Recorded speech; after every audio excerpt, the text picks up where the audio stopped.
When you're starting to evaluate, look at the number of franchisees, because a general rule of thumb is the more franchisees, okay, that are using that system, the more conversations you have. And the more conversations you have, the better your validation is going to be. Hey, good morning, everybody. It is Ray and Terry for Franchise Feedback. How you doing this morning, Ray? I'm great, Terry. How are you? I'm doing good. I'm doing good. Traffic was not bad on the way into the office this morning. Blew out a slipper, but we got that solved pretty quickly. It's beautiful when you have a home office to work from. So here's what we do. Ray and I are franchise consultants, and once a week we dip into what we call the mailbag. We pull a question out and we answer it. Okay. So Ray, what do you have this week from the mailbag?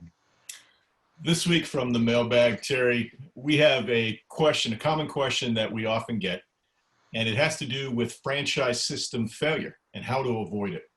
Oh, okay. So if I'm going to jump into franchising, how do I avoid failing in that endeavor, right? That is correct. I think even more so, I'm hearing this question now, Terry, because of the fact that, so many people have been laid off and they've seen their businesses fail. Mm-hmm. So they want to make sure if they're going to potentially switch over and do a career transition, they want to make sure that they don't jump out of the frying pan and into the fire.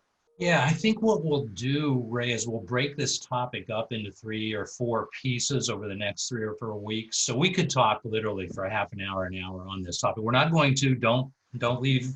Okay, don't go away. This video is going to be, 4 minutes or so. But let's take what I think is probably the first topic around system failure. How's that work for you? Sounds perfect.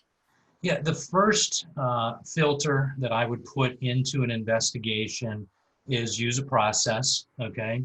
And in that process, look at franchise companies that are 25 franchisees or more, because in that first 0 to 25 range, this is the test period for the franchisor. Now, that doesn't mean there aren't some great businesses that are going to be around a long time that emerge in that area, but the franchisor is testing their system, they're testing their infrastructure, they're testing their business model against a variety of locations, against different types of franchisees. Maybe it's a single manager run person, maybe it's a husband and wife team, maybe it's business partners, maybe it's father and son.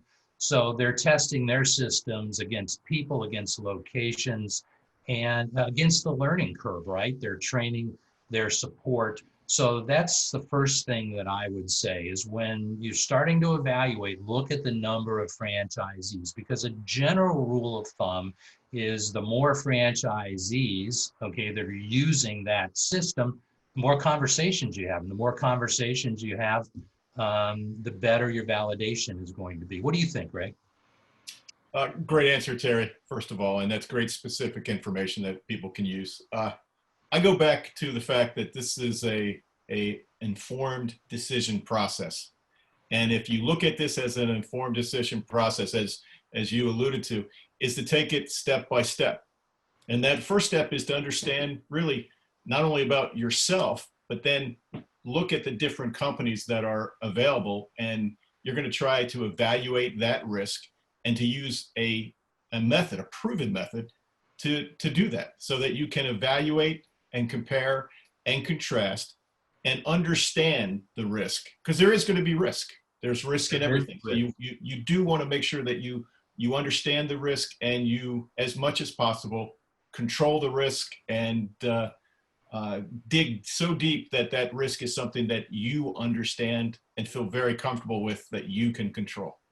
Yeah, and this is where franchising has a tremendous advantage over a pure startup, a pure entrepreneurial startup, and maybe we'll pick that up next week with that thought. Now, you don't want to wait for the next 2 or 3 segments, okay? We do have a PDF, tips to avoid franchise failure, so you can leave us a comment or you can direct message us, and we'll simply shoot it to you. And of course, if you ever want to hop on the phone with Ray or myself, we're happy to just jump on the phone and talk to you about franchising. Now, you probably hear my timer. That's the 4-minute mark. So we're going to sign off this week and say, you know, have a great week.